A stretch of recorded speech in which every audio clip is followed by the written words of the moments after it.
warahmatullahi wabarakatuh. Perkenalkan, nama saya Nada Teuino dengan NIM 1314211043. Baik, di sini saya akan memaparkan materi tentang praktik penataan arsip. Baik, yang pertama saya akan menjelaskan dapat memilih dan menentukan sistem penyimpanan arsip yang tepat sesuai kebutuhan kantor atau perusahaan. Memilih sistem penyimpanan arsip yang tepat dapat membantu kantor atau perusahaan Anda mengelola dokumen dan informasi dengan lebih efisien, aman, dan teratur.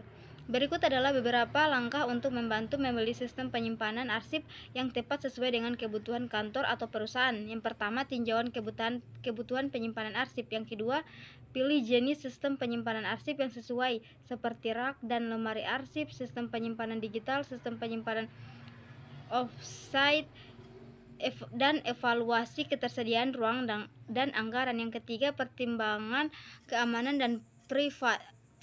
Yang keempat, pertimbangan kemudahan akses dan pencarian. Kemudian bagian B dapat mempraktikkan sistem klasifikasi, indeks, dan kode arsip menurut sistem penyimpanannya.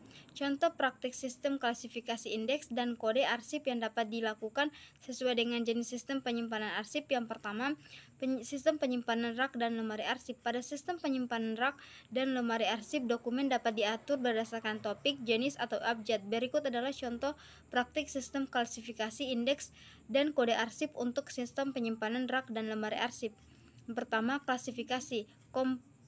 Kelompokkan dokumen berdasarkan topik atau jenis, misalnya kelompokkan dokumen keuangan, dokumen sumber daya manusia, atau dokumen proyek. Yang kedua, indeks. Buat indeks untuk setiap kelompok dokumen, misalnya jika Anda memiliki dokumen keuangan, buat indeks untuk laporan keuangan, faktur, atau pengeluaran.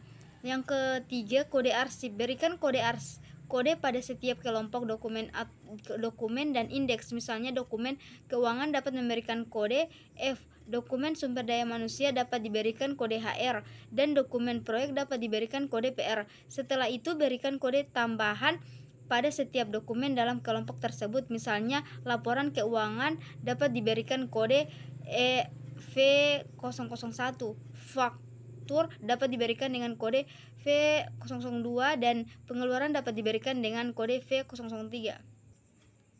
Kemudian bagian C dapat menyusun kerangka penataan berkas ke dalam box file sesuai sistem penyimpanannya. Contoh susunan kerangka penataan berkas dalam box file sesuai dengan sistem penyimpanan.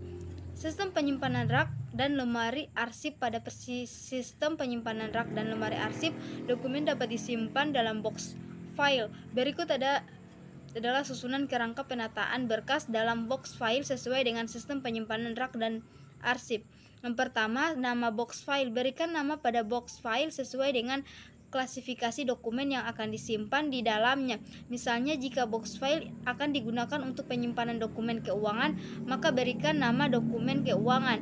Yang kedua, indeks. Buat indeks untuk setiap box file, berikan nomor urut pada setiap box file. Misalnya jika memiliki 3 box file untuk dokumen keuangan, berikan nomor urut 001, 002, dan 003 pada setiap box file.